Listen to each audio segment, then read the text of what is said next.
Job లేక ఇబ్బంది పడుతున్నారా? అయితే మెడికల్ కోడింగ్ మీకు మంచి ఆప్షన్. వెంటనే కాల్ చేసి కోర్సులో జాయిన్ అవ్వండి.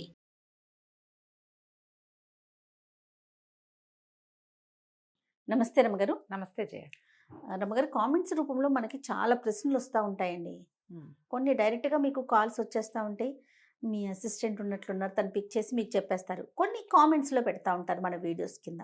అలా కొంచెం రెగ్యులర్గా వస్తున్న ఒక కామెంట్ ఉంది రమ్మగారు, దానికి ఆన్సర్ కావాలి అని.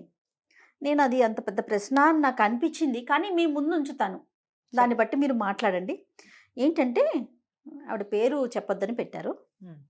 భర్త జాడ తెలియకుండా వెళ్ళిపోతే భార్య పసుపు కుంకుమలతో ఉండొచ్చా? ఎన్ని సంవత్సరాల వరకు వెయిట్ చేయాలి? మంచి చెడికి వెళ్ళాలి అంటే దీన్ని బట్టి ఎలా ఆలోచించుకోవాలి? తను ఉన్నాడని భావించాలా, లేడని భావించాలా, ఏ విధంగా ఉండాలి నేను పర్సనల్గా అన్నట్లుగా ప్రశ్న పెట్టారు రమ్మగారు. ఇది అప్పుడప్పుడు ఎదుర్కొనే సమస్య జయ. కానీ ఈ కాలం ఎలాంటి కాలం? వివాహానికి విలువ లేదు. సెకండ్ మ్యారేజెస్ చాలా సహజంగా డివోర్స్ అవుతున్నాయి, లేకపోతే విడో మ్యారేజెస్, ఇవన్నీ మనకి చాలా సహజంగానే జరిగిపోతుంది. తర్వాత రెండోది, భర్తలు గతించిన బొట్టు పెట్టుకోకపోవటము అలాంటివి లేవు.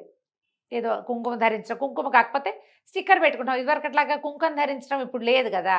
ఏదో స్టిక్కర్, మొహం మీద బొట్టు అయితే పెట్టుకుంటున్నారు. కళ్ళకాంతులు లేనట్టుగా ఉంటారు, ఉద్యోగాలు చేస్తున్నారు, వ్యాపారాలు చేస్తున్నారు, పెద్ద పెద్ద చోట్లకు వెళ్తారు. బోసు మొహాలతో వెళ్ళకుండా బొట్టు పుట్టుక నుంచి వచ్చింది కదా, భర్తకి బొట్టుకి సంబంధం లేదని పెద్ద పెద్ద ప్రవచనకర్తలు పెద్దవాళ్ళు కూడా చెప్తూనే ఉన్నారు. ఎవరెవరి విజ్ఞత, అవకాశం, వాళ్ళ ఆలోచన విధానం అదే తప్పిస్తే పెద్దగా సోషల్గా ఇలాగే చేయాలి అన్న సామాజిక నియమాల వ్యవహారం ఇప్పుడు తగ్గిపోయిందనే చెప్పాలి.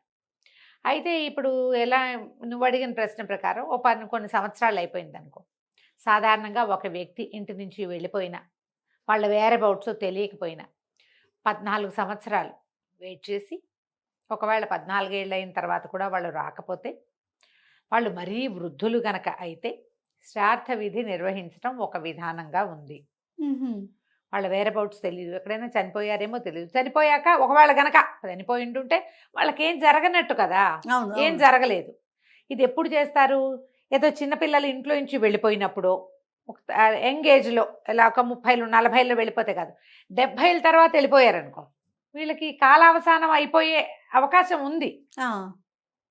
ఈ లోపల కొడుకులు కూడా పెద్దవాళ్ళు అవుతారు, మా నాన్నకి ఏం చేయలేదని బాధగా ఉంటుంది.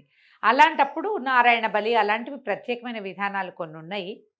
పురోహితులను సంప్రదిస్తే ఆ విధానం తెలియజేస్తారు. ఆ ప్రకారంగా వాళ్ళ పేరుతోటి ఒక బొమ్మ ఏదో చేసి ఇట్లా ఇది నిర్వహిస్తారు. వేరే ఇప్పుడు మనం స్త్రీల దగ్గరికి వస్తే, వీళ్ళు నిత్య సుమంగళుగా ఉండొచ్చమ్మా, మీ ఆయన లేడు అంటే లేడు, ఇక్కడ లేడు, ఎక్కడో ఉంటాడు ఆ నమ్మికతోటి ఉంటే వాళ్ళని ప్రశ్నించక్కర్లేదేమోనని అనిపిస్తుంది. శాస్త్రం ఏం చెప్పింది అంటే, ఏం చెప్పింది, భర్తలు వాళ్ళు ఎక్కడో చోట వాళ్ళ మరణ వార్త తెలియనంత వరకు జీవించి ఉన్నట్లే. మరణం తెలిసిందనుకో ఎక్కడి నుంచి అయినా ఇంకా చేసేదేం లేదు. అవును, ఇక అప్పుడు సుమంగళిత్వాన్ని కొంచెం కాస్త బొట్టు పెట్టుకున్నా పెట్టుకోకపోయినా భర్త వల్ల ఏర్పడిన సుమంగళి చిహ్నాలు ఉన్నాయి కదా, వాటిని తీసేయటమే మంచిది. శుభమో అశుభమో, ఇప్పుడు ఇంట్లోనే ఆవిడ పిల్లల పెళ్ళిళ్ళే, ఆవిడ మన వల్ల ఏవైనా అయితే తల్లే ప్రథమ గురువు, ఆవిడే మన చూసేది. అక్షింతలు తలతో వేయించుకోవచ్చు, మా నాన్న లేడు కాబట్టి మామతో అక్షింతలు వేయించుకోము అంటారమ్మా ఎవరైనా లోకంలో? లేదు కదా, అలా జరగదు కదా. ఎక్కడైనా శుభాశుభాలు మీ సమాజం మీతోటి ఉండేటట్టయితే మీకేం భయం లేదమ్మా, దానికి ఏం ప్రశ్నించక్కర్లా, అసలు అడగాల్సిన పని కూడా లేదు. మీ ఆయన ఎక్కడున్నాడు, ఏం చేస్తున్నాడు, ఆ కాలం చెల్లిందేమో అని అనిపిస్తోంది జయ. ఒకవేళ వృద్ధాప్యంలో వారి ఇంట్లో నుంచి వెళ్ళి 14 సంవత్సరాలు, 12 నుంచి 12 దాటాకే ఇక మొదలు ఆలోచిస్తారు, చేసేస్తారు. ఇట్లా చేస్తే రేపొద్దున ఈ కుమారుడు కనుక ఏదైనా అయిపోయిందనుకో, ఆ తండ్రికి ఏమి పెట్టకుండా వీళ్ళ రుణం తీరదు కదా, అందుకని ఇలా చేసుకోవచ్చని పెద్దవాళ్ళు చెప్తారమ్మా. ఇది ఈ కాలానికి అంతగా యాప్ట్ క్వశ్చన్ కాదేమోనని నా ఉద్దేశం. మారుతున్న కాలాన్ని బట్టి మనం కూడా ముందుకు వెళ్ళటమే. ఒకవేళ శ్రాద్ధ విధులు అవి నిర్వహించే వాళ్ళు లేరు, నిర్వహించే అవకాశం లేదు, వాళ్ళు ఒప్పుకోలేదు, పిల్లలు ఒప్పుకోలేదంటే మీకే అనుమానంగా ఉంటే సుమంగళి చిహ్నాలు తీసి పక్కకు పెట్టేసేయచ్చు. 14, 15 సంవత్సరాలు అయిపోతే కనుక మీకు చెయ్యాలని లేదనుకోండి, అనుమానం మీ మనసు అనుమానం లేదు, ఎక్కడో ఉంటాడు, అలా ఏమి జరగదు, హాయిగా ఉండండి. భగవంతుడిని నమ్ముకుని అంతే. మీ సమాజం అంతా మిమ్మల్ని యాక్సెప్ట్ చేస్తే ప్రాబ్లమే లేదు. వాళ్ళు ఎవరో అన్నారు అని చిన్నబుచ్చుకోదు, అక్కడికి వెళ్ళకండి అంతే. ఉమ్, సులువులో పోతుంది కదా, అంతేగా. ఏం పర్వాలేదు.